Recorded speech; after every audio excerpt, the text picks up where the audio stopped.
ഹോസ്ദുർഗ് BRCയുടെ ആഭിമുഖ്യത്തിൽ നടത്തിവന്ന ഭിന്നശേഷി വാരാഘോഷം സമാപിച്ചു. വിഭിന്നശേഷിക്കാരായവർ ഒരുമിച്ചാണ് തിങ്കളാഴ്ച വൈകുന്നേരം കാഞ്ഞങ്ങാട് നഗരത്തിൽ നടന്ന സമാപന പരിപാടി ഉദ്ഘാടനം ചെയ്തത്. സംഗീത ശില്പവും കലാപരിപാടികളും സമാപനത്തെ ആകർഷകമാക്കി. This news sponsored by Bobby Chemmanur International Jewellers. ആടാനും പാടാനും ഞങ്ങളും നിങ്ങൾക്കൊപ്പമുണ്ട്.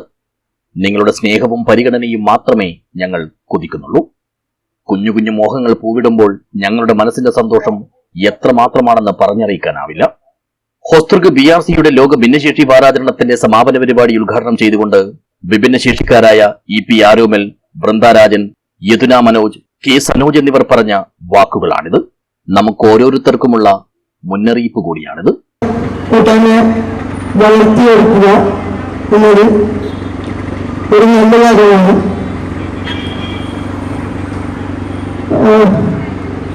അതിനോടൊപ്പം നമുക്കൊന്ന് ഒത്തുചേർന്ന്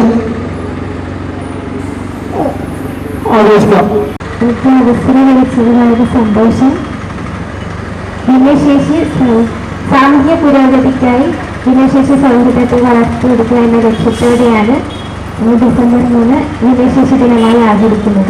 മറ്റുള്ളവരിൽ നിന്നും ഭിന്നമായ ശേഷി ഉള്ള കുറച്ച് ആൾക്കാർ കുട്ടികളാണ് ഭിന്നശേഷി എന്ന് പറയുന്നത്. പക്ഷെ എനിക്കൊരിക്കലും അത് അങ്ങനെ ഞാൻ ആലോചിച്ചപ്പോൾ എനിക്കത് അങ്ങനെ വിചാരിക്കുന്നതിനേക്കാളും നമുക്ക് മറ്റുള്ളവരിൽ നിന്ന് വിഭിന്നമായിട്ട് എന്ത് ശേഷിയാണെന്നുള്ളതും ഞാനിങ്ങനെ ആലോചിച്ചിട്ടുണ്ട്. ഒരു പരിപാടി വളരെ വിപുലമായിട്ടും വളരെ ശ്രദ്ധേയമായിട്ടുള്ളതായിട്ട് എനിക്ക് തോന്നി. കേവലം ഒരു ചടങ്ങ് തീർക്കാൻ വേണ്ടി എന്തൊക്കെയോ കാട്ടിക്കൂട്ടുന്നതിനപ്പുറത്തേക്ക് ആ ചടങ്ങിനെ ഒരു ആഘോഷമാക്കി മാറ്റിക്കൊണ്ട് ഈ കാഞ്ഞങ്ങാട് നഗരത്തെ അറിയിക്കുന്ന രീതിയിൽ തീർച്ചയായിട്ടും ഒരു ഇടപെടൽ നടത്തിയിട്ടുണ്ട്. സാമൂഹിക പുരോഗതിക്കായി ഭിന്നശേഷി സമൂഹത്തെ വളർത്തിയെടുക്കുക എന്നതാണ് ഈ വർഷത്തെ ഭിന്നശേഷി വാരാചരണ സന്ദേശം. ഉദ്ഘാടന ചടങ്ങിൽ ഹോസ്ദുർഗ് AEO K സുരേന്ദ്രൻ അധ്യക്ഷനായി. Kanhangad Lions Club president Kannan Parthasarathy, special training college അധ്യാപിക PJ ബിൻസി എന്നിവർ ആശംസകൾ നേർന്നു.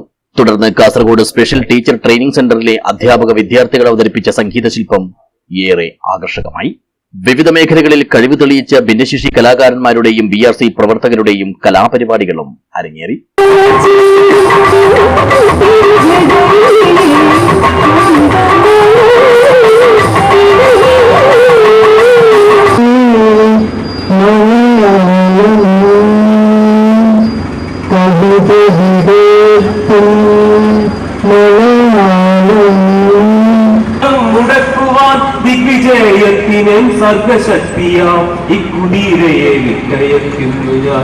പരിപാടിയിൽ ഹോസ്ദുർഗ് BPC സനിൽകുമാർ വെള്ളുവ സ്വാഗതവും സുമ ടീച്ചർ നന്ദിയും പറഞ്ഞു.